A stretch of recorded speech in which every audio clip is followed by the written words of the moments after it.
Iya, Pak.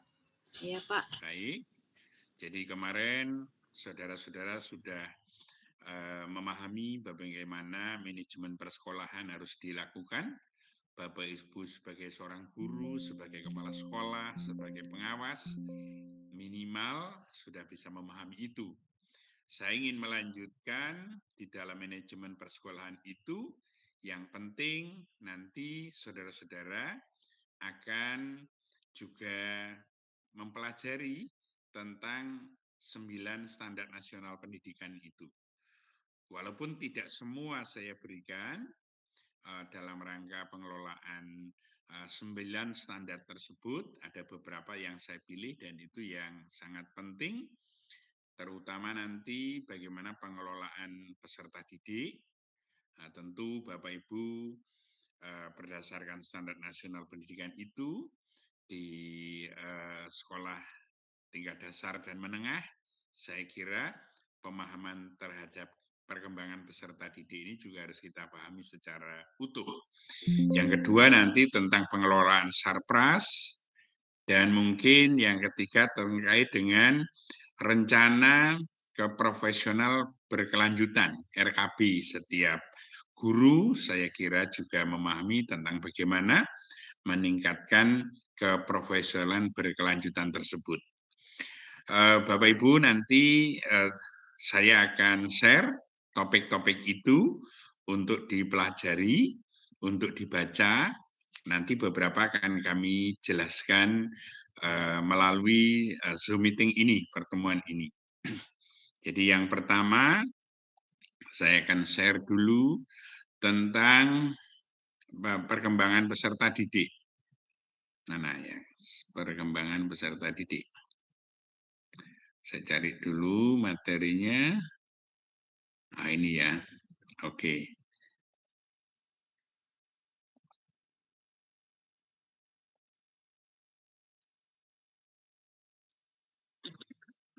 Sudah bisa dilihat Bapak Ibu? Sudah, Pak. Sudah. Iya. Pak. Jadi kalau ini materi ini sebenarnya saya pernah dapatkan dulu pada saat saya menyampaikan topik terkait dengan penguatan kepala sekolah, calon kepala sekolah juga. Materi ini dari Direktorat Tenaga Kependidikan, GTK. Yang pertama adalah tentang pengelolaan peserta didik. Apa sih sebenarnya yang kita harapkan dari pengelolaan itu? Nah, paling tidak kita nanti memahami bagaimana perencanaan dan penerimaan peserta didik baru melalui berbagai kegiatan. Ya, apa yang harus kita lakukan. Saya yakin Bapak Ibu di sekolah masing-masing pernah juga ditunjuk sebagai panitia PPDB, penerimaan peserta didik baru. Nah bagaimana sebenarnya kita nanti di dalam menempatkan dan proses penerimaan peserta didik baru tersebut. Ya, Bapak Ibu, kalau kita nanti ingin melakukan kegiatan itu, maka yang pertama kita lakukan kajian kasus penerimaan peserta didik baru, melakukan kajian kasus pengembangan bakat dan minat peserta didik. Tentu setiap peserta didik akan memahami tentang bakat dan minatnya mereka. Nah, ini bagian kita untuk bisa mengelompokkan mereka. Nah, kita coba diskusi sebentar, Bapak Ibu. Tentu yang tadi sudah saya sampaikan bahwa di setiap sekolah selalu ada proses pelaksanaan PPDB. Nah, apakah pada saat Bapak Ibu melakukan kegiatan PPDB itu ada juknis, panduan, atau regulasi yang dikeluarkan pemerintah? Seperti apa sebenarnya yang pernah Bapak Ibu lakukan? Kita coba refleksi sebentar, kira-kira apakah di sekolah Bapak Ibu, di dalam proses penerimaan PPDB itu selalu ada juknis, panduan, dan regulasi yang ada dari pemerintah. Mungkin ada Mas ingin disampaikan? Ada, Pak. Ya, baik. Silakan Ibu. Ya, untuk juknis PPDB karena kita di SMK negeri ya, Pak. Jadi itu Nggih, memang sudah ada juknisnya dari pemerintah, maksudnya dari Provinsi Jawa Timur, sehingga kita melaksanakan sesuai dengan juknis yang ada.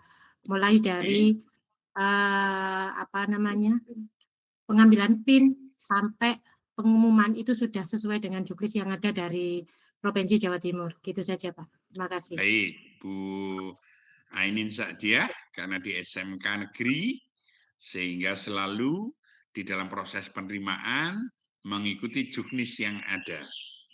Nah, kadang-kadang, Ibu Bapak, juknis yang kita sudah dapatkan itu belum tentu realisasi di lapangan juga sesuai. Maka di situ harus diambil kebijakan-kebijakan tertentu.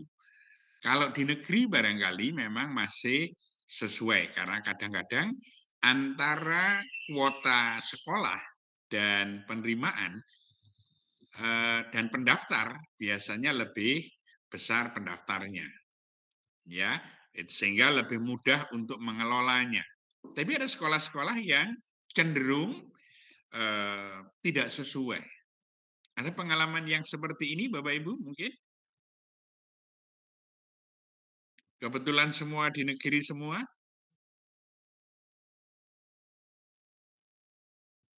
Oke. Ada yang punya pengalaman bahwa pendaftarnya kurang dari kuota? Tidak ada ya. Oke, baik. Ini Pak Agus. Nggih, monggo Pak Agus. Ya, terima kasih Pak. Eh, untuk yang tahun kemarin kebetulan kuota saya mengajar di lembaga SD Bapak. Nggih, Jadi baik. mendapatkan kuota 35 siswa per lembar. Jadi lembaga kami hanya mendapatkan 28 siswa. Kenapa hanya 28? Karena di sekitar lembaga kami hanya lulusan TK hanya 28 itu saja, Pak. 25. Hmm, Dua, tiga siswa itu dari desa tetangga. Seperti itu, Pak. ya. Terima kasih.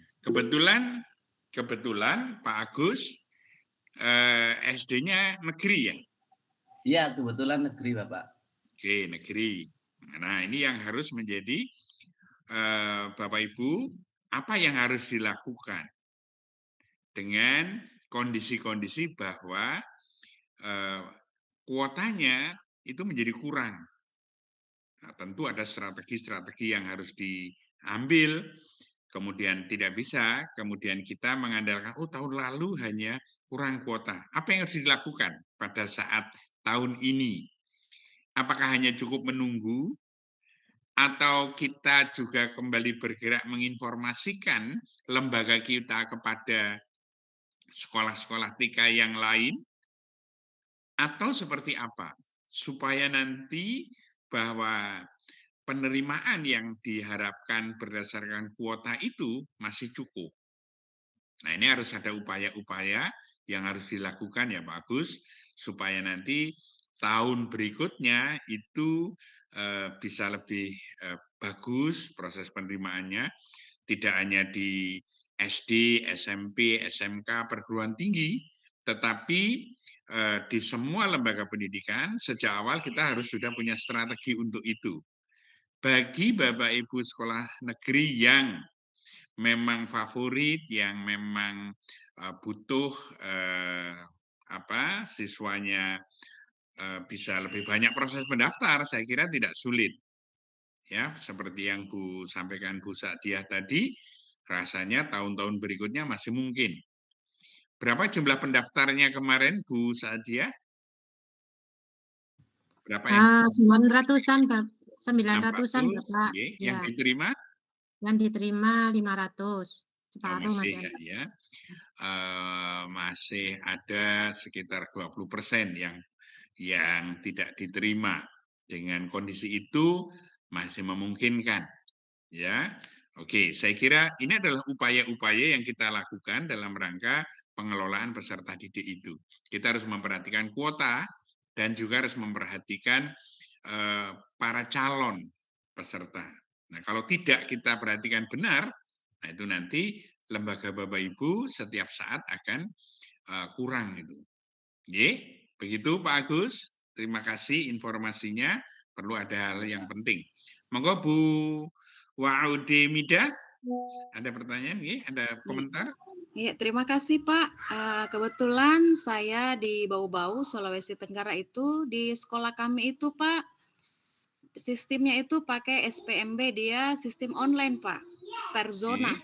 Jadi untuk di sekolah kami itu tidak ada yang dirugikan kalau ada sekolah di sekolah dekat kami, mereka juga sesuai dengan zona, sesuai kelurahan atau per kecamatan.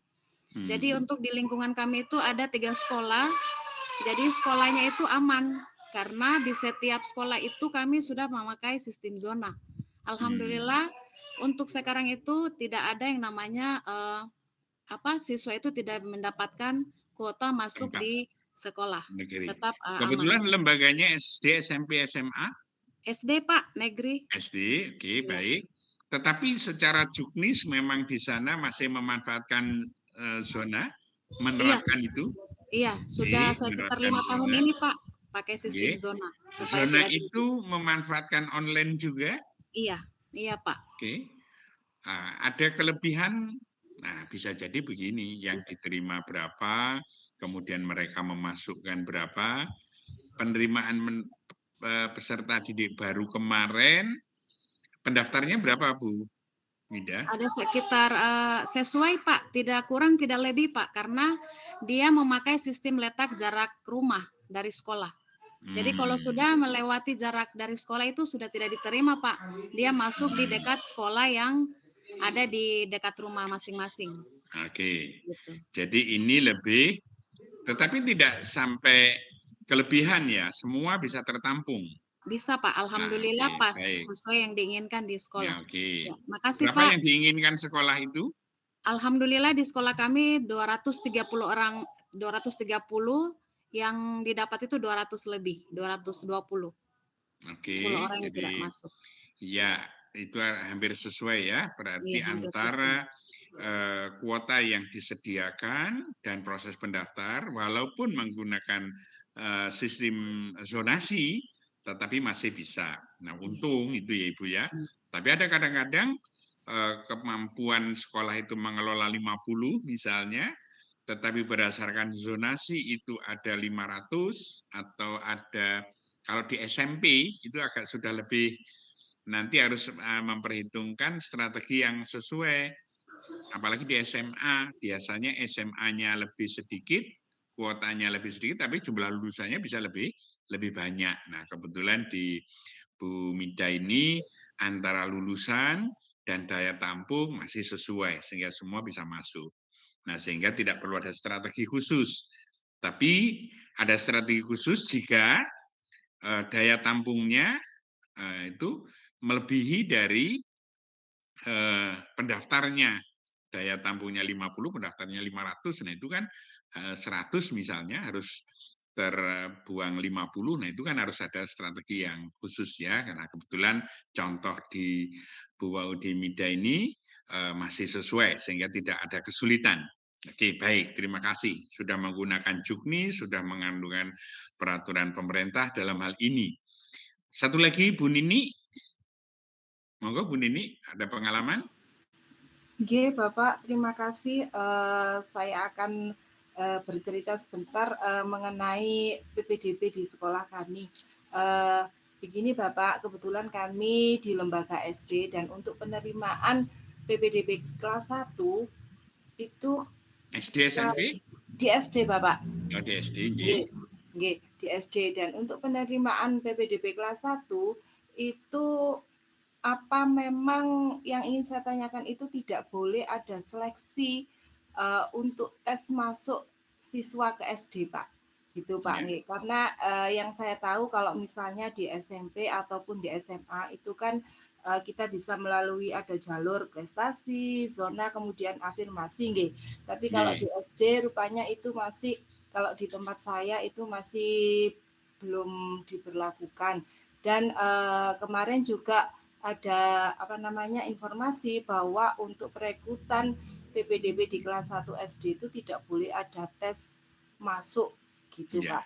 Terima kasih. Mana Ibu? Dalam Bapak? Di mana? Ibu Di lokasi Sukoharjo, Pasuruan, Pak. Pasuruan. Memang Bapak Ibu ada sebuah aturan di kementerian bahwa sebenarnya di anak usia sekolah wajib belajar itu sebenarnya untuk di tingkat dasar itu tidak boleh ada seleksi, apalagi untuk tingkat dasar itu dia sebenarnya bermain. Tapi ada sekolah-sekolah yang memanfaatkan khususnya yang sekolah swasta. Kebetulan Ibu sekolah negeri ya. Nggih, Bapak, di Nah, negeri. sekolah negeri ya.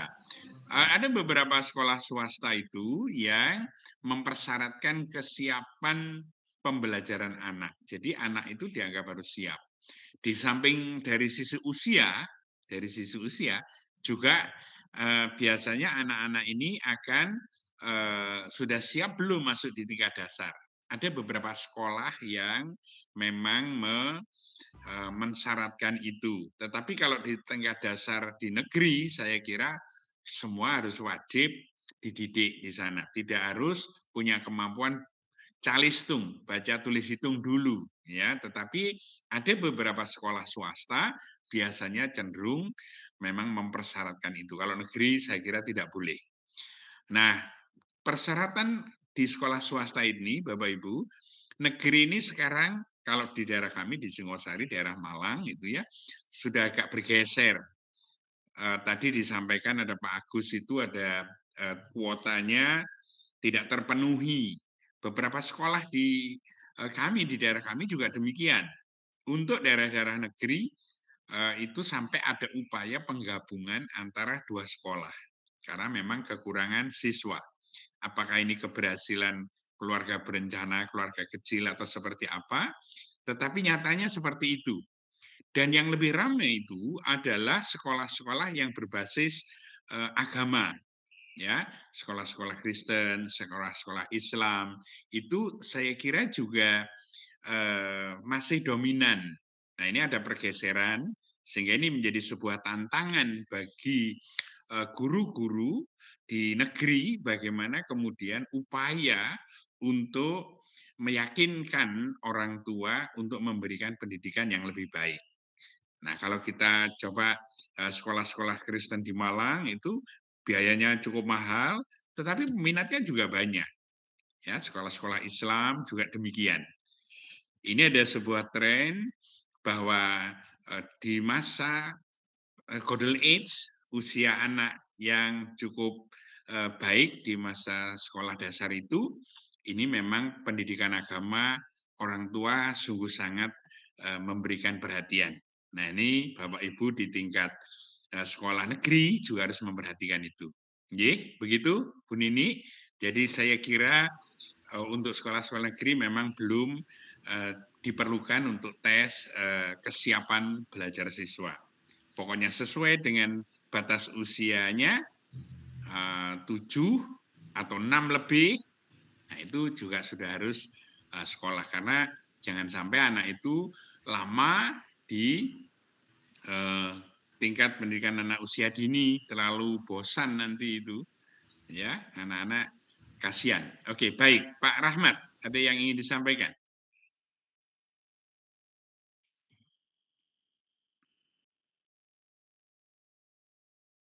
Silakan Pak Rahmat, belum di mute itu, masih. Oke, mohon izin Bapak. Ya, Nama baik. saya Rahmat Gopur. Saya adalah guru SMK di Banyuwangi, tepatnya di Baik. Kecamatan Muncar. Oke. Yang perlu saya tanyakan Bapak, bagaimana mengatasi pesaing yang di mana pesaing tersebut adalah bukan dari Kementerian Pendidikan. Karena di Kecamatan Muncar itu, tepatnya di wilayah di Desa Blambangan, di sekolah saya ini sekolah swasta. Jadi sekolah yang insya Allah sudah berdiri lama, Pak, sekitar 40 tahun lah. Nah, di daerah saya utamanya ini ada 4 SD. Dan masing-masing SD itu tidak banyak siswanya. Paling banyak itu 80. Nah, lantas bagaimana? Barangkali selain mungkin mendapatkan solusi dari Bapak atau bagaimana pencerahan, mungkin bisa mendapatkan dari teman-teman juga. Nah, sekolah saya ini ada di Desa Blambangan. Nah, Desa Blambangan itu, jadi ada sekolah yang itu milik dinas sosial, yaitu katakan sekolah rakyat itu, Pak. Sekolah rakyat. Nah, pada suatu ketika itu siswa saya ini tidak mampu. Padahal di sekolah saya juga dia sudah sekolah, sudah diberikan free dan seterusnya, bahkan sampai tahap itu. Tapi etika daripada sekolah rakyat itu ternyata ada petugas yang datang ke sekolah. Setelah itu biasanya kalau pindah sekolah itu, kalau sekolah dari mungkin barangkali memang benar nggih. Jadi dari siswa mengajukan pindah dan mengajukannya permohonan pindah kepada sekolah, dan sekolah yang dituju itu memberikan surat kesanggupan menerima pindahan, dan akhirnya kami mengeluarkan mutasi, Pak. Nah, ini ternyata tidak, Bapak.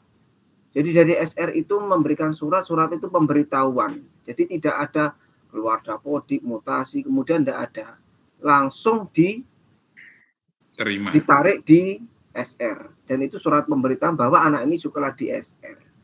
Nah, pertanyaan saya adalah, ini sebelum saya tanya, ini terus ada pengawas. Dari pengawas wali kami, saya tanya, Bu, ini bagaimana kok ada sekolah SR seperti ini, nanti bagaimana kami pesaingnya semakin lama semakin ketat dan seterusnya.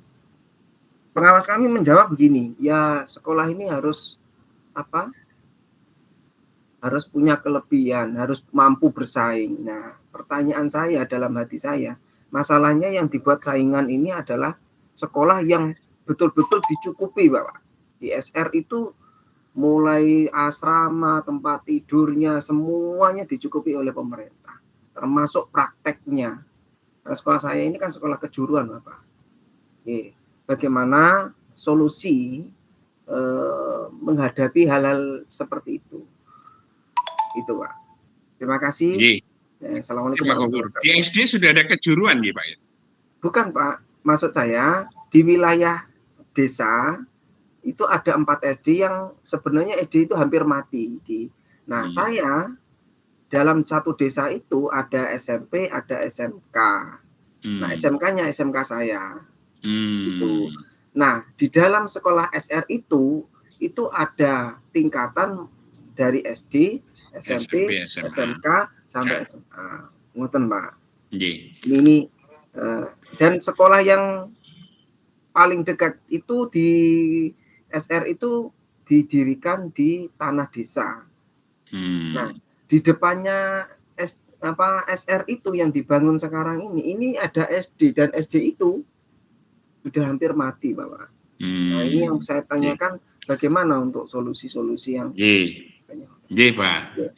Terima kasih Pak Gofur atas kegalauannya. Ya, ini memang kalau SR ini program pemerintah, Pak. Sama dengan MBG itu kan, hampir bersamaan. Siap. Jadi SR itu program pemerintah dalam rangka untuk mendampingi, memfasilitasi anak-anak yang kurang mampu agar punya kesempatan untuk sekolah. Ini sebenarnya bagus programnya. Tetapi kalau sampai kemudian peristiwanya muncul seperti Pak Gofur, nah itu barangkali perlu perhatian. Menurut saya begini, memang benar apa yang disampaikan pengawas, sehingga Bapak nanti harus sudah mulai bergeser, karena SMK itu kejuruan apa yang memang bisa membekali anak-anak peserta didik nanti punya bekal yang cukup, sehingga dia bisa bekerja dengan baik. saran saya, Bapak harus mencari peluang, jangan sampai sama dengan SR yang akan dibentuk tadi. Kalau itu, Bapak tidak akan bisa bersaing, karena memang mereka difasilitasi negara, sementara panjenengan kan tidak. Nah, itu yang pertama. Yang kedua, Bapak juga harus ada kemitraan dengan pihak-pihak lain. Seperti ada beberapa contoh di SMK di Malang itu kerjasamanya dengan Astra, dengan Sanyu, dengan ini punyanya Pak Markus itu, sehingga mereka nanti rata-rata mereka yang sudah magang di pabrik, di perusahaan yang ada di situ. Nah, kalau dia sudah magang di sana, insya Allah dia juga akan bisa bekerja di situ. Nah, sehingga Bapak harus menciptakan peluang ke sana. Karena Bapak kalau ingin menabrak aturan-aturan pemerintah juga agak sulit. Tetapi bagaimana kemudian sekolah Bapak bisa melakukan kreasi-kreasi kira-kira kerjasama dengan pihak-pihak tertentu yang nanti lulusannya juga bisa masuk di situ. Itu salah satu upayanya. Di samping nanti pendekatannya, Bapak memang karena itu program pemerintah, karena itu menyasar pada hampir semua dinas, tidak hanya pendidikan, tapi sosial, keagamaan juga akan masuk di situ nanti untuk memfasilitasi SR ini, sehingga Bapak perlu ada kajian-kajian kira-kira di sana seperti apa. Nah, mudah-mudahanlah Bapak nanti bisa menemukan kiat-kiat supaya nanti sekolahnya tetap menjadi diminati oleh orang di sana. Salah satu contoh SMK di salah satu di Kota Malang ini itu ribuan Pak pesertanya. Karena itu kerjasamanya. Sekolah-sekolah SMK yang lain cenderung berkurang itu dia masih tetap. Dia disiplinnya tinggi, kemudian magangnya dengan perusahaan-perusahaan yang bonafit, kemudian di sana juga proses pembelajarannya juga cukup baik. Jadi orang tua kita ini walaupun menyekolahkan putra-putrinya di swasta, tetapi kalau kualitas pendidikannya bagus di situ, dia akan senang. Banyak teman-teman dosen yang di SMK swasta itu gitu. Tidak harus di negeri, di swasta itu juga menjadi peminat. Walaupun agak sedikit mahal, tetapi ternyata proses pendidikannya, kalau kita bicara tentang sekolah SMK itu, Pak, di usia anak-anak yang usia remaja itu kan kita berisiko, ya. Nah, bagaimana kemudian kita mengurangi risiko-risiko pada anak-anak itu? Kenakalan remaja, kemudian itu bisa diatasi dan ditanggulangi di situ. Anak tingkat disiplin saja misalnya, dia tidak masuk 2-3 kali, orang tua sudah diberikan peringatan keras. Nah, ini menjadi sebuah daya tarik tersendiri. Ternyata sekolah-sekolah yang pendidikannya keras untuk anak-anak SMA, SMK itu penting gitu.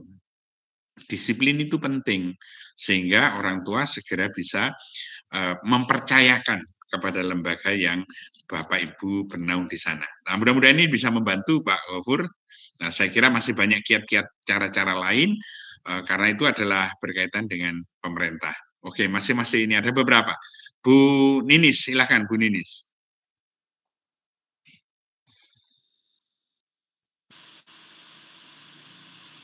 Ya, Prof, makasih. Assalamualaikum warahmatullahi wabarakatuh. Sekedar menambahkan saja, Prof, tadi terkait PPDB yang sudah disampaikan Bu Nini, ya. Sekarang SPMB, ya. Terkait itu, pagu di sekolah saya itu 28, Dok, Prof. Kan mulai tahun ajaran 2025-2026 ini ada pagu perubahan sistem penerimaan SPMB-nya itu karena apa? Karena banyak sekolah-sekolah di sekitar kami itu yang istilahnya nakalan, Prof. Oh gitu. Nakalan. Sampai nakalan itu ya. Mencari muridnya itu tidak transparan. Kadang memberi sesuatu ke wali murid sehingga putra-putri mereka itu tertarik ke lembaga lain Di yang mana Bu Ninis? Di mana ini? sama Prof. Di? Sama dengan Bu Nini, cuman beda kecamatan. Kayak Oke. Purwosari. Iya. Di Purwodadi. Di Purwosari, Purwosari. ya. Nggih. Nah, itu karena itu ada sekolah yang gemuk, ada yang sekolah kekurangan siswa. Akhirnya itu lembaga kami, mungkin dari dinas kabupaten kami itu dikeluarkan pagu untuk tiap sekolah. Seperti itu, Prof. Apalagi bersaingnya dengan sekolah swasta yang keagamaan seperti MI itu amat sangat itu, Prof, antar jemput gitu ya. Bukannya prestasi yang ditonjolkan, tapi ya fasilitasnya. kurang itu menurut kami seperti itu. Jadi kadang itu ada di desa kami ada beberapa siswa itu yang tidak TK gitu, Prof. Jadi kami tetap menerima meskipun mereka calistumnya kurang, tapi usia sudah waktunya bersekolah seperti itu, Prof. Makasih. Baik, Bu Nini, saya kira ini adalah menjadi persoalan bersama. Yang pertama, bahwa kesiapan belajar, apalagi kalau di negeri, itu bukan menjadi bagian yang utama, yang penting bahwa dari sisi usia itu sudah masuk. Paling tidak dari juknisnya sudah muncul di situ. Yang kedua, karena memang sekarang penuh persaingan. Nah, ini juga kita harus mencoba untuk memberikan layanan yang terbaik bagi anak didik kita. Tentu orang tua akan menyekolahkan putra-putrinya pada sekolah-sekolah yang memiliki fasilitas yang lengkap, yang plus-plus tadi ada antar jemput dan sebagainya. Tapi itu pasti proses pembayarannya juga mahal. Pasti ada tambahan lah gitu ya. Nah, kalau memang di sekolah itu ibu bapak bisa menyediakan, kemudian menjamin bahwa proses pembelajaran juga baik, fasilitas pembelajaran terpenuhi, yang penting bahwa mungkin yang harus dilakukan adalah pada saat orang tua di TK itu berkumpul, ibu bisa juga menyampaikan di sana tentang apa yang ada di sekolah ibu. Kira-kira jaminan apa yang kita berikan kepada mereka. Nah, meyakinkan. Karena sekarang itu kami saja, Ibu, untuk mempromosikan Unikama itu tidak hanya kepada calon mahasiswa, juga kepada orang tua. Karena orang tualah yang nanti membiayai. Kalau di dunia pendidikan, kalau di pasca sarjana begini kan cenderung pembiayaan itu di mahasiswa, karena mahasiswanya sudah bekerja dan sebagainya. Tapi kalau di anak-anak lulusan SMA, SMK yang ingin kuliah, itu juga tidak hanya kepada calon mahasiswa, tapi orang tuanya yang juga kita informasikan. Kita akan hadir pada saat misalnya ada SMA atau SMK pelepasan gitu ya, kita diundang, kita informasikan tentang Unikama, tentang apa yang akan diharapkan di Unikama, bagaimana proses pendidikannya. Nah, kita juga punya cara seperti itu. Nah, tentu ini yang bisa juga dilakukan oleh Bapak Ibu Guru dalam rangka peningkatan SPBD-nya, sistem penerimaan siswa barunya ya. Nah, ini saya kira apakah di SD, SMP, SMK sama saja. Ya, kalau untuk SMA yang favorit, SMP favorit, saya kira tidak mudah, tidak sulit untuk mendapatkan. Tetapi yang di pinggiran, yang memang harus bersaing, apalagi sekolah dasar sekarang ini cenderung siswanya kurang. Untuk negeri, ya, negeri itu biasanya tidak sampai. Kami saat PPL di sekolah-sekolah negeri dasar di Malang, kota, kabupaten hampir sama. Biasanya juga siswanya kurang, maka ada regrouping juga. SD 1 dan SD 5, SD 4 dan SD 6 itu menjadi satu gitu. Nah, ini yang menjadi perhatian kita semua. Begitu ya Bu Ninis, terima kasih atas informasinya. Itu satu lagi, Bu Muratul, nanti selanjutnya kita akan lakukan hal yang lain. Monggo. Oke, terima kasih Prof. Izin. Assalamualaikum warahmatullahi wabarakatuh. Waalaikumsalam. Oke, sangat menarik sekali hari ini ya, karena memang apa yang sudah disampaikan tadi itu memang benar sesuai dengan kenyataan. Kebetulan saya juga di SD dan Kabupaten Malang, khususnya di Pujon, Prof. Pujon, Ji. Tadi disampaikan memang benar.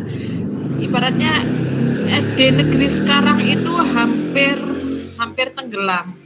Tapi kan kita harus optimis, tidak boleh pesimis ya.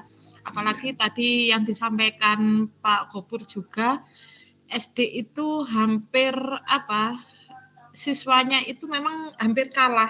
Yang negeri itu kalah dengan yang swasta. Memang sekarang itu wali murid lebih melirik, lebih memilih sekolahan yang memang benar-benar untuk agamanya dapat. Jadi tidak hanya terkait dengan pembelajaran formal. Karena di sekolahan kami pernah, Prof, imbas dari COVID itu kami hanya mendapatkan 4 murid. Dari 24 siswa yang sudah daftar, akhirnya 20 itu tidak jadi masuk. Karena waktu itu saat COVID kita tidak boleh memasukkan siswa. Ternyata di sekolah swasta itu berani memasukkan siswa. Itu pun menjadi alasan utama karena wali murid itu, mohon maaf, tidak mau repot, apalagi ada daring, penugasan melalui HP, itu juga menjadi kendala bagi kami. Kami tidak berani memasukkan siswa, tapi jika tidak memasukkan siswa, akhirnya yaitu ditinggalkan. Ya, kita sampai hanya dapat 4 murid. Padahal tahun itu kita meluluskan 38 siswa. Jadi sangat riskan sekali. Dari 4 murid itu saat pandemi COVID, akhirnya kita harus berani mengambil langkah. Alhamdulillah sekarang sudah mendapatkan, yang daftar sudah 24 murid. Dari kembali situ, ya. Walaupun banyak sekali tadi yang Bu Nini sampaikan ada siswa untuk lembaga swasta memang ada antar jemput, ada ya memang kita yang ada di negeri itu menjadi kendala kita. Kalau di swasta mungkin terkait dengan dana BOS itu bisa peruntukannya memang lebih, karena lebih untuk hibah ya.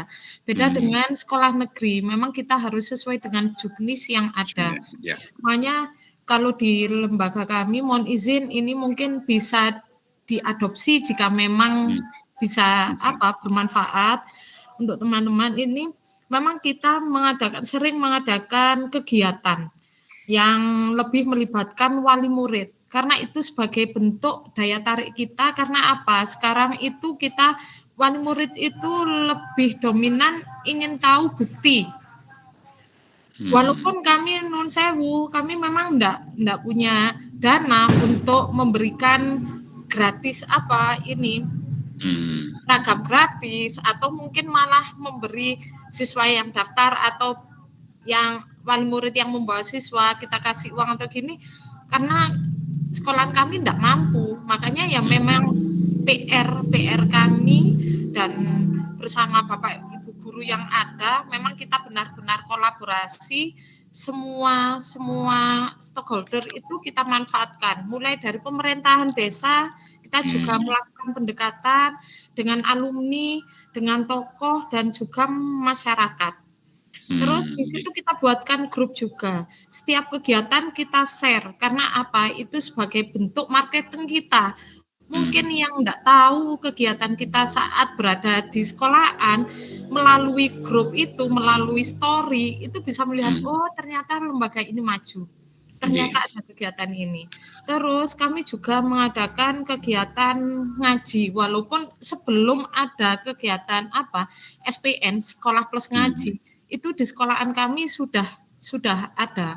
Jadi pagi itu 6:30, kalau dulu kita adakan itu 6:30, kalau sekarang enggak. 6:30 itu kita adakan pembiasaan anak-anak. Pembiasaan ya? Iya, itu sudah terjadwal. Mulai hari Senin kayak ada Cilang itu cinta lingkungan, hingga hari Sabtu semuanya sudah terprogram. Nah, untuk ngajinya, SPN-nya itu kita adakan setelah jamaah duhur. Jadi kita kerjasama juga dengan dengan ini masjid terdekat. Jadi anak-anak kita ajak di situ sholat jamaah bersama, sholat berjamaah. Setelah itu kembali lagi ke sekolahan. Jadi anak-anak walaupun bukan full day, tapi pulangnya itu hampir setengah 2, Prof. Seperti itu. Terus terkait dengan banyaknya kegiatan ini, kita mendapatkan dana dari mana? Otomatis kalau bos kita tidak mampu, otomatis yang pertama adalah melibatkan wali murid. Jadi dana dari wali murid dikelola oleh wali murid, hanya saja untuk program-program itu kita yang memprogramkan. Ibaratnya, karena apa? Kalau kita menerima dana penganggaran itu kita kelola, kita akan jadi pungli. Jadi makanya harus hati-hati ya untuk itu ya. Di situ untuk semua program kayak tadi ada transisi PAUD SD. Jadi kelompok TK, PAUD itu kita undang. Otomatis kan butuh biaya banyak. Nah, biaya itu dari mana? Itu dari wali murid, dikelola oleh wali murid. Dan jadi ada antara PAUD dan SD, baratnya sebelum mereka ke lembaga yang lain itu sudah melirik lembaga kita. Oke. Terima kasih. Ya, baik. Terima kasih Bu Umratul. Ini lebih ke bagaimana memberdayakan komite sekolah. Jadi orang tua, keterlibatannya, tidak hanya fisiknya, tetapi juga dananya untuk bisa menyatukan itu. Saya kira ini cukup baik. Nah, cuma tadi sudah ada clue, hati-hati menarik anggaran itu tidak mudah ya, apalagi nanti kalau ada LSM itu, wah itu nanti menjadi sasaran empuk juga. Nah, tapi kalau dikelola oleh komite itu akan lebih bagus. Saya ini juga, walaupun anak saya sudah tidak di SMP yang sekarang ini, saya jadi komite juga. Nah, tapi saya perlu hati-hati dalam rangka kemitraan. Bagaimanapun komite itu adalah membantu memfasilitasi program-program sekolah. Apakah akademik ataukah non-akademik. Nah, kalau di SD sudah bisa berjalan dengan itu, saya kira akan menjadi lebih bagus itu ya. Baik, terima kasih Bu Umaratul Uriah. Baik, saya lanjutkan Bapak Ibu. Setelah kita coba lihat apakah memang sudah ada terjadi di sana, tadi sudah Bapak Ibu cerita kendalanya seperti apa, bagaimana harus dilakukan. Tentu Ibu Bapak juga akan mendapatkan peserta didik yang berkebutuhan khusus. Sekarang ini peserta didik yang berkebutuhan khusus pun harus masuk di sekolah umum. Nah, ini juga menjadi pertimbangan-pertimbangan tertentu nanti di dalam proses pembelajarannya. Berikutnya, Bapak Ibu, yang penting bahwa di sekolah itu sudah ada perencanaan. Tentu pada saat mendapat kuota yang harus ditentukan, itu saya kira tidak hanya berdasarkan angka, tetapi juga berdasarkan dengan fasilitas yang ada di sekolah. Bagaimana guruna, bagaimana sarananya. Tadi kalau jumlahnya kurang, saya kira kemungkinan muridnya ya memang terbatas hanya satu sekolah, satu kelas gitu. Tapi ada tadi yang sampai 200 siswa, berarti kan harus memperhatikan kuota berapa jumlah kelasnya, berapa gurunya, akan kita hitung. Guru tadi nanti kalau untuk mendapatkan sertifikasi berarti dia harus berapa jam 1 minggu, itu menjadi sebuah perencanaan juga di dalam menentukan kuota yang akan kita lakukan. Jangan sampai gurunya banyak, kelasnya sedikit, sehingga pembagian jam mengajar guru, apalagi kalau nanti guru-guru mendapatkan tunjangan kinerjanya, atau serdiknya, atau apa namanya itu, nah itu nanti tidak memenuhi data di Dapodik. Nah itu kan akan menjadi kendala juga. Nah inilah yang harus kita rencanakan bersama.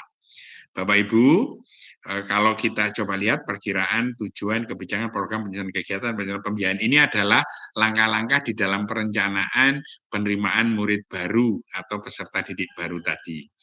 Nah, kalau kita coba lihat, biasanya di dalam, kalau dulu PPDB, sekarang sistem penerimaan peserta didik baru. Nah itu ya. Nah ini paling tidak 8 langkah inilah yang mungkin Bapak Ibu akan lakukan.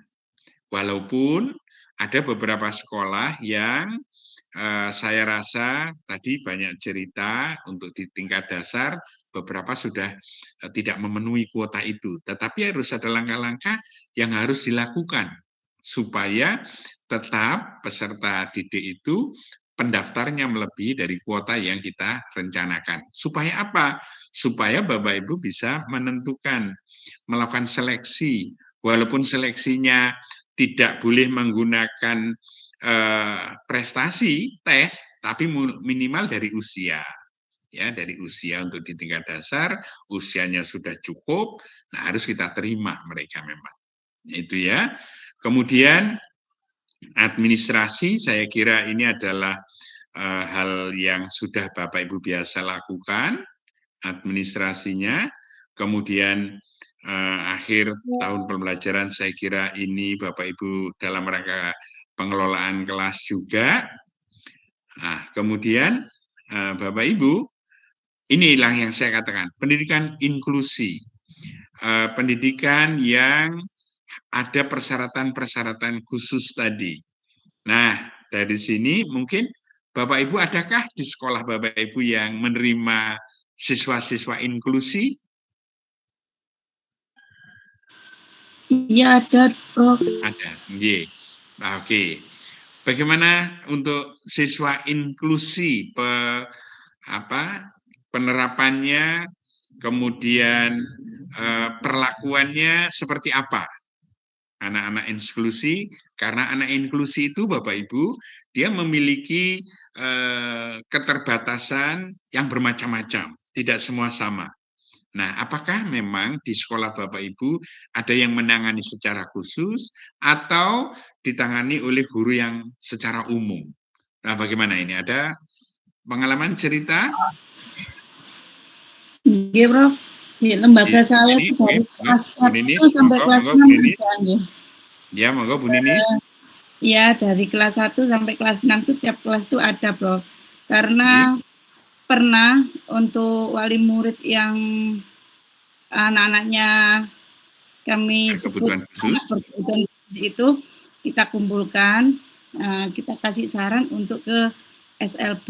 SLB, ya. Kecamatan kami itu ada, Prof, SLB-nya. Tapi mereka tidak mau karena terkendala biaya tadi. Jadi mereka pasrah, terserah lembaga pun mau diapakan gitu. Yang penting anak saya sekolah, seperti itu, Prof. Akhirnya dari kelas 1 sampai kelas 6 itu kita bagi kelas rendah, kelas 1, 2, 3 itu pulang sekolah ditangani oleh satu guru khusus, guru mapel. Maksudnya ada guru BK di sana? Ada, Prof, nggak ada, di lembaga nggak ada. Cuman ada, ya? Yang kebetulan punya jam luang gitu sebelum atau sesudah ngajar itu diajari satu persatu. Ya alhamdulillah ada peningkatan meskipun nulisnya itu nggak jelas gitu. Tapi mereka hafal. Ada yang hafal tapi ada yang nggak hafal tapi nulisnya bagus seperti itu. Untuk yang kelas tinggi, kelas 4, 5, 6 itu ditangani oleh guru olahraga di sekolah kami itu. Karena apa? Karena guru olahraga setelah jam 9:30 itu sudah Prof, sudah tidak ada pembelajaran lagi. Aktivitas lagi. Ya, gitu. Jadi ditangani oleh guru PJOK tersebut untuk lanjut. Akhirnya di kelas 6 itu ya ada yang bisa membaca tapi masih mengeja, ada yang belum bisa juga, Bro. Nah, untuk itu wali muridnya pasrah bonus. Ya. Dinaikno nggak dinaikno nggak apa-apa, Bu. Seperti anak saya sekolah jauh seperti itu, Bro. Nah, terima kasih.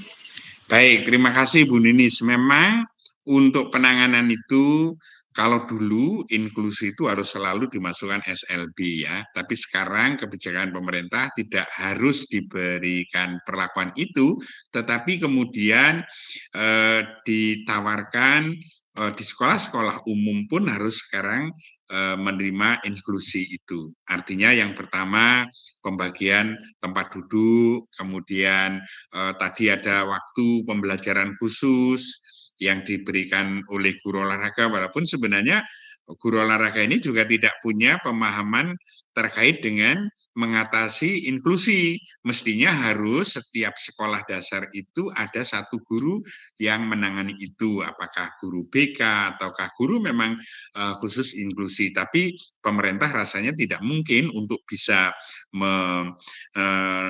menyiapkan semua guru untuk itu sehingga dititipkan kepada guru-guru umum. Nah, inilah yang perlu ada kesabaran, ketelatenan, bagaimana kemudian meningkatkan kemampuan mereka. Bapak Ibu, saya kira untuk khusus yang inklusi ini memang kita perlu hati-hati. Bahwa kalau menurut kita, perkembangan peserta didik itu yang penting dia sudah berubah. Tidak harus punya kemampuan yang standar. Tetapi yang penting dia sudah berubah menjadi lebih baik, itu adalah sebuah prestasi yang dilakukan oleh sekolah tersebut. Tadi sudah mulai bisa membaca. Saya kira ini adalah bagian-bagian yang harus kita lakukan. Memang untuk menangani siswa inklusi harus ada ekstra penanganannya. Ya, sekolah sudah harus punya kebijakan itu. Tidak harus disamakan dengan siswa-siswa yang lain. Bapak Ibu, ada 7 prinsip belajar sebenarnya di dalam diri kita itu ada perbedaan individu, ada pembelajaran totalitas, ada pembelajaran multisaluran, ada pembelajaran ada 7 itu ya. Ini baru 3. Ada pembelajaran mulai dari hal yang sederhana ke yang sulit, kemudian pembelajaran natural, pembelajaran penemuan. Ini adalah sebuah prinsip-prinsip yang harus dikembangkan. Nah, khusus untuk anak-anak inklusi, itu kita harus menggunakan prinsip pembelajaran perbedaan individu, di mana setiap individu sebenarnya punya kemampuan sendiri. Ya, walaupun memperhatikan sama, Bapak Ibu ada 19 memperhatikan kami yang seperti ini, pasti yang ditangkap itu juga berbeda-beda. Ya, enggak apa-apa, tetapi yang penting ada perubahan, bagi saya sudah cukup. Nah, persoalannya Anda berubah apa enggak itu. Nah, ini persoalannya, berubah apa pembuatan ini setelah kita ketemu ini. Kalau enggak berubah kan berarti tidak ada perubahan itu. Pasti Ibu Bapak berubah ya, minimal berubah dari pola berpikir yang tadinya tidak tahu sekarang tahu lah. Perubahan sedikit saja bagi saya sudah cukup. Itu untuk yang inklusi ya. Bu Umaratul gimana? Oke. Izin bertanya Prof, mohon petunjuk. Oke. Karena di sekolahan kami kebetulan hampir semua kelas ada untuk siswa inklusi. Nah, ini mohon petunjuk Prof. Kalau kemarin Kumer itu apapun yang dicapai oleh siswa itu berhak. Nah, otomatis enggak ada yang sampai enggak naik kelas. Ibaratnya kan seperti itu. Beda dengan kurikulum yang sekarang terkait dengan apa?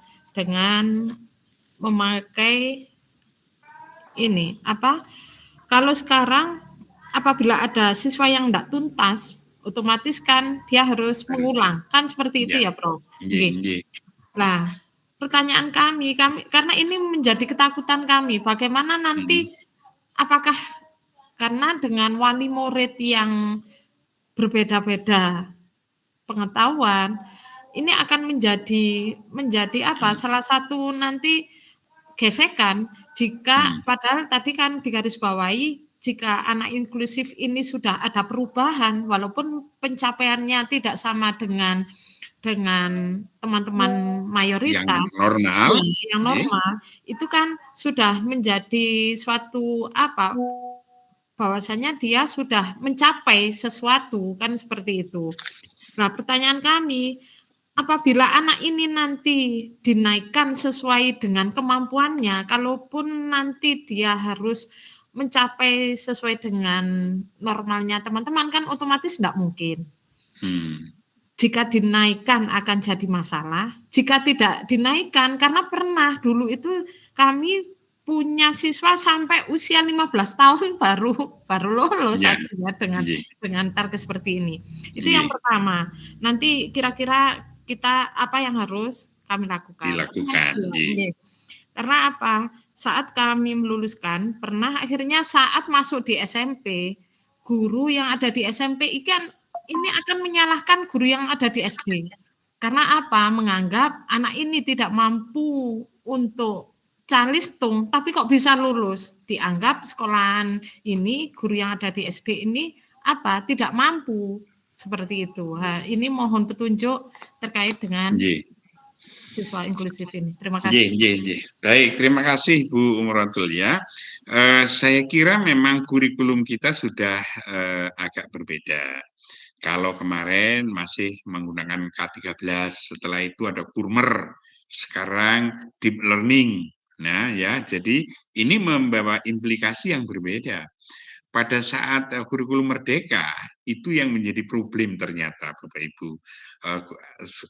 Istri saya guru SMP walaupun sudah pensiun sekarang, itu guru SMP itu banyak ternyata siswa-siswa yang tidak mampu membaca. Nah ini yang kita khawatirkan, karena itu tadi prosesnya, pokoknya sesuai ini lulus, harusnya kelas 6 ya lulus, kelas 5 menjadi kelas 6 lulus semua, kalau tidak lulus menjadi PR bagi kepala sekolah itu, menjadi dinas juga memberikan atensi tidak baik. Nah sekarang sudah agak berbeda, yang diutamakan sekarang bukan pada usia, tetapi memang kemampuan kecakapan yang dimiliki oleh siswa itu. Syarat untuk bisa lulus SD itu apa? Dia mampu menulis, berhitung, menganalisis, apalagi kalau kita menerapkan proses pembelajaran, tentu di dalam evaluasi kita ada aspek kognitif, afektif, dan psikomotor. Itu harus semua bisa terwakili. Kalau misalnya kognitif C1 sampai C, C6, Prof. C6, saya kira dalam hati. Kemudian kalau afektif A1 sampai A, ya betul.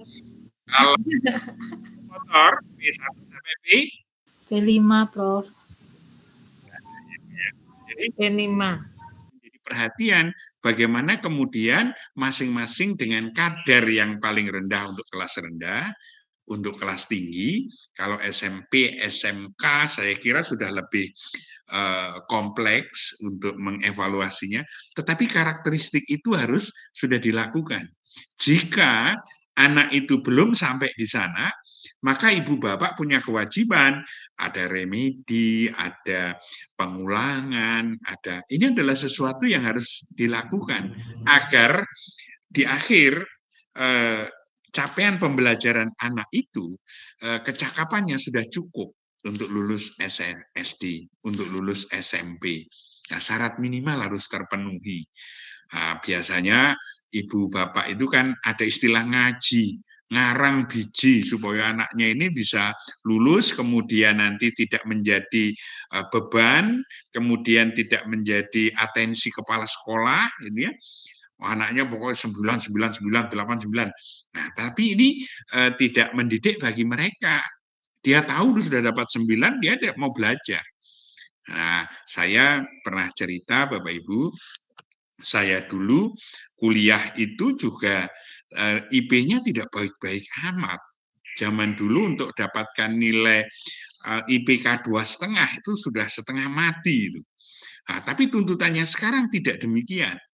Bapak Ibu kalau nanti masuk ke S2, masuk S3, tuntutannya adalah IP-nya harus 3, harus 3,25. Nah, minimal sehingga kita bisa, ada zamannya ternyata Bapak Ibu. Maka saya akan selalu berasumsi untuk pembelajaran orang dewasa, pembelajaran anak-anak, pembelajaran siswa, itu berbeda cara mensikapinya. Nah inilah dibutuhkan kemampuan Bapak Ibu guru untuk membaca situasi, kemudian bisa memberikan bekal yang cukup. Nah sehingga Bu Umratul Uryani tidak perlu khawatir dengan itu, tetapi paling tidak kalau ada siswa yang belum, maka di situ harus ada remedi. Kalau ada yang masih belum, diberikan tugas yang lebih banyak. Saya yakin tugas itu juga mampu untuk memberikan respon stimulus dari anak peserta didik kita. Bapak Ibu, kalau kita bicara melalui beberapa tokoh, misalnya Gardner dan sebagainya, itu dengan latihan-latihan yang sering, itu juga dia akan bisa meningkatkan kemampuannya. Karena memang kecerdasan setiap individu itu berbeda.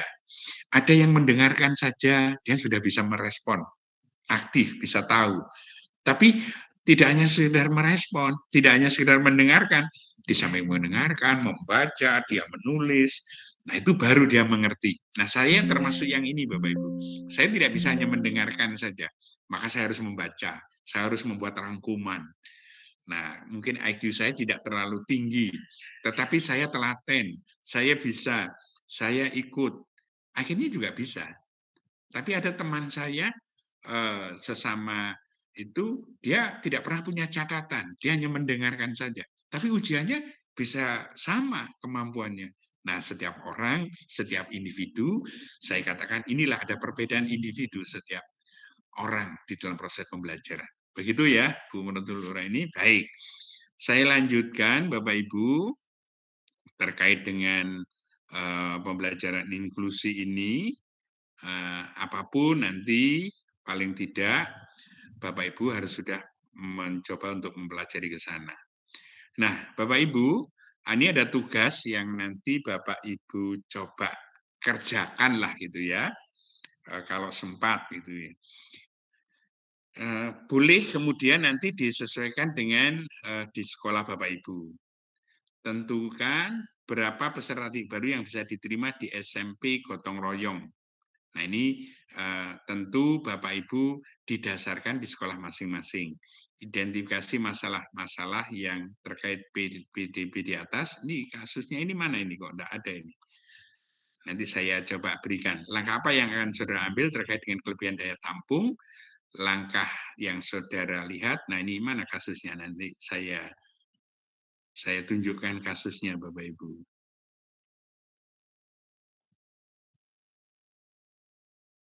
Ini dasar-dasar pengelompokannya. Kemudian ini saya sampaikan bahwa layanan bimbingan konseling itu sangat penting. Beberapa layanan itu pribadi, sosial, belajar, karir, walaupun sudah di tingkat dasar, hanya sekarang memang guru BK di tingkat dasar itu belum banyak ya. Ini kegiatan ekstrakurikulernya. Bisa dibaca, bisa dilihat Bapak Ibu? Bisa, Prof. Ya. Oh, ini.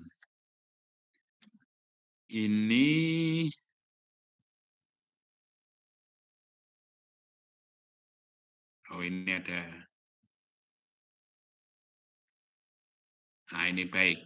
Jadi, tugasnya ada 2. Jadi, yang pertama, tugas kedua ini terkait dengan bakat dan minat. Tapi tugas pertama tadi terkait dengan penentuan di SMP Gotong Royong. Nanti saya share-kan untuk studi kasus di yang pertama, ya. Nah, begini.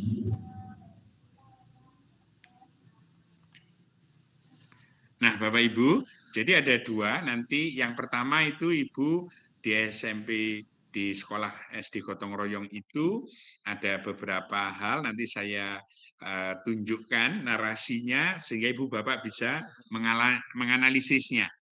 Yang kedua, studi kasusnya adalah bagaimana nanti Bapak Ibu menempatkan siswa berdasarkan dari minat bakatnya. Ya, jadi ada 2 studi kasus. Nanti saya share-kan supaya nanti Bapak Ibu tidak salah menangkap informasi ini. Baik Bapak Ibu, secara keseluruhan inilah kira-kira tentang pengelolaan peserta didik dari berbagai kondisi, apakah Bapak Ibu di SD, apakah di SMP, apakah di SMK, tentu semua ada hal-hal yang berkaitan dengan pengelolaan peserta didik itu.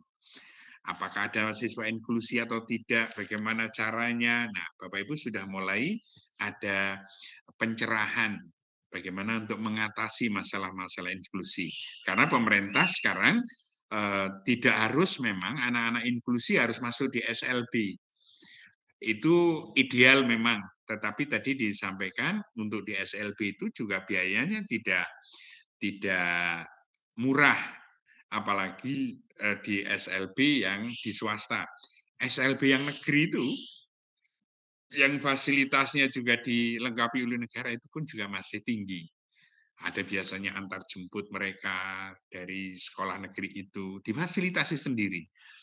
Tetapi rasanya pemerintah agak berat, sehingga diarahkan sekarang, kalau ada inklusi, maka penanganannya harus masuk di sekolah umum. Nah, sebenarnya tujuan utamanya adalah agar mereka juga bisa berinteraksi dengan yang bersifat umum, yang normal.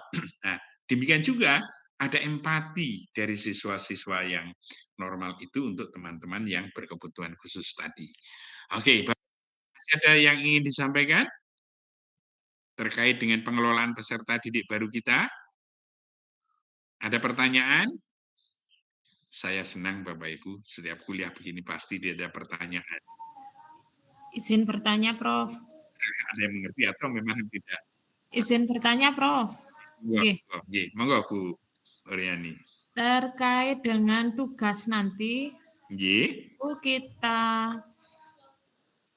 kita kerjakan dalam Word. Nah, untuk ketentuannya nanti apakah ada ketentuan khusus atau terserah masing-masing kami? Tidak ada, Bapak Ibu. Ketentuan khusus tidak ada. Nanti Mas Ilham akan menyediakan Google Drive, nanti dimasukkan saja di situ. Nah, saya kira tidak ada ketentuan khusus. Ya, Ibu menjawab saja apa yang diharapkan. Andaikan jawabannya tidak sesuai harapan juga tidak apa-apa, saya akan terima juga kok, tidak apa-apa. Yang penting berarti di situ ada pengolahan proses berpikir, ya. Oh ternyata kok jauh sekali, ya tidak apa-apa. Itulah kemampuan yang Ibu Bapak miliki. Saya tidak menyalahkan, tapi kadang-kadang kondisi sekolah, kemudian situasi itu akan mempengaruhi proses berpikir kita. Bapak Ibu, katanya Piaget itu, otak ini kan terbagi menjadi otak kiri dan otak kanan. Otak kiri kita seperti apa, otak kanan bagaimana, ini akan mempengaruhi. Saya pernah otak kiri yang berkembang atau otak kanan yang Bapak Ibu yang berkembang. Bapak Ibu bisa mengukur caranya untuk melihat itu. Nah, coba dengan tangan yang begini saja. Nah, tangan yang begini. Coba semua tangannya begini. Bu Maria, tangannya mana? Sudah, oke. Nah, yang jempol kanannya di atas, itu raise hand. Ada tangan itu. Tangan itu diklik. Yang jempol kanannya di atas. Oke, tidak banyak ya jempol kanannya di atas ini ya. Oke, 1, 2, 3, 4, 5. Oke, 6. Oke. Yang jempol, ya sudah, oke, dihapus. Yang jempol kirinya di atas. Mana yang jempol kirinya di atas? Oke. Nah, jadi kuncinya begini Bapak Ibu. Yang jempol kanan di atas itu otak kanan yang lebih dominan. Yang jempol kirinya di atas itu otak kanannya yang berkembang. Jadi berkebalikan. Nah, kita sebagai seorang guru, anak-anak kita harus bisa seimbangkan otak kiri dan otak kanan itu. Kalau otak kanan itu biasanya cenderung mereka bermain sambil bekerja, nggak bisa diem. Ya, kalau otak kirinya yang berkembang, cenderung dia tenang. Ya, nah ini akan bergantung dari proses pembelajarannya. Yang tenang, pembawaannya, dia pemikir, dia kalau kanan itu lebih senang musik dan sebagainya. Makanya ada seseorang yang cenderung belajar senang ditemani oleh musik. Ada yang diem hening bisa belajar. Nah, coba yang jempol kanannya tadi di atas, sekarang dibalik, Bapak Ibu. Bisa tidak? Bisa dibalik? Diupayakan. Agak sulit, Bisa, tapi tidak enak. Tapi gak enak ya. Tapi gak enak ya. Bisa, tapi gak enak, gak nyaman. Iya, Gak nyaman. Nyaman, Prof. Karena apa sebenarnya? Ya aneh, Prof. Karena kebiasaan sebenarnya. Kalau kebiasaannya jempol kiri di atas, itu rasanya juga nyaman-nyaman saja gitu. Ini menyebabkan sebenarnya terkait dengan kontrol otak kiri dan otak kanan kita. Bagaimana kita, ibu bapak yang mengajar di tingkat dasar harus bisa menyeimbangkan otak kiri, otak kanan. Ada kadang-kadang anak didik kita itu yang diajar umum aja. Ini cenderung otak kanan ini yang sedang sebenarnya kalau bapak ibu membatasi mereka juga tertekan gitu. Ada kadang-kadang anak itu yang diem, pendiam gitu. Disuruh pindah juga enggak mau, disuruh apa enggak mau. Kayak tidak suka gitu. Nah, ini sebenarnya otak kirinya. Sehingga Bapak Ibu harus memperhatikan anak-anak yang seperti ini. Dia mau atau tidak, Bapak Ibu sudah bangkitkan. Nah, kalau saya pada Bapak Ibu yang sudah sepuh-sepuh ini, saya kira otak kiri, otak kanannya sudah tidak bisa berkembang lagi ya, sudah seperti itu aja itu ya. Disuruh bergerak kadang-kadang juga tidak mau, disuruh diam juga kadang-kadang nggak mau, sudah sakar PDW, tidak apa-apa. Karena memang pembelajaran orang dewasa agak beda dengan pembelajaran pada anak-anak kita. Baik Bapak Ibu, pertemuan berikutnya saya akan diskusi tentang sarpras dan pengembangan RKB, rencana keprofesional berkelanjutan. Bagaimana sebenarnya kita sebelum berakhir ini ada Bu Ninis yang ingin bertanya. Monggo Bu Ninis. Nggih, Prof. Terkait tugas tadi itu cuma tugas 1 saja ya, Prof. Tugas 2 mboten. Nggih, tugas 2 ada juga. Atau tugas 2 saja? 1 saja. Atau salah 1 saja, baik. Kalau begitu, tugas 2 saja yang sudah ada narasinya di situ. Saya tidak perlu memberikan gambaran untuk tugas yang pertama. Jadi tugasnya hanya yang kedua saja, ya, sepakat? Iya, makasih, Prof. Terima kasih, Prof. Baik. Saya itu hanya ingin bagaimana ibu ringan saja. Mana yang ibu ringan? Atau tidak ada tugas sama sekali juga boleh, tidak apa-apa gitu ya. Tetapi yang penting saya nanti harus ada balikan bagaimana Ibu bisa memahami materi itu. Mas Ilham masih? Ya, masih Pak. Siapa yang tidak masuk Mas Ilham? Ini kayaknya ada 19 ya. 2 orang tidak masuk Mas Ilham. Salah satunya Bu Indah sama... Oh ini tadi ada izin 1. Pak siapa yang karena kebaktian seperti itu? Pak Yudinanto. Yaitu monggo nanti saya diberi yang tidak masuk ya Mas Ilham. Ada foto yang sudah bisa monggo dibuka kameranya, saya foto dari sini. Ibu, Bapak, ada 10 yang masih belum. Mungkin ada di file Bapak Ibu, Mas Ilham bisa memfoto juga. Mungkin Bapak Ibu yang lain, manakala ada yang tertangkap di laptop Bapak Ibu, tidak tertangkap di saya, sebagai sebuah bukti bahwa kita sudah melakukan proses pembelajaran. Saya kira ini Bapak Ibu yang bisa kami sampaikan. Sekali lagi mohon maaf, sudah kami foto, mohon Bapak Ibu yang lain juga memfoto, diposting saja di grup, supaya kelihatan yang sudah merayakan Paskah ada kebahagiaan di situ, yang sudah merayakan Idul Fitri juga ada kebahagiaan di sana. Kita semua sedang berbahagia untuk mata kuliah ini. Saya kira ini Bapak Ibu, terima kasih. Ke pertemuan berikutnya kami di WA ya Mas Ilham, supaya tidak terlewat. Ini tadi sudah hampir saya akan keluar kota kalau misalnya tidak di WA sama Mas Ilham itu. Ya, terima kasih Mas Ilham, terima kasih Bapak Ibu semua. Saya akhiri, mudah-mudahan keberkahan meliputi kita semua. Bapak Ibu sehat untuk menjalankan tugas di sekolah masing-masing. Terima kasih. Assalamualaikum warahmatullahi wabarakatuh. Waalaikumsalam warahmatullahi wabarakatuh. Terima kasih. Terima kasih. Saya tutup dari sini, Bapak Ibu. Oke.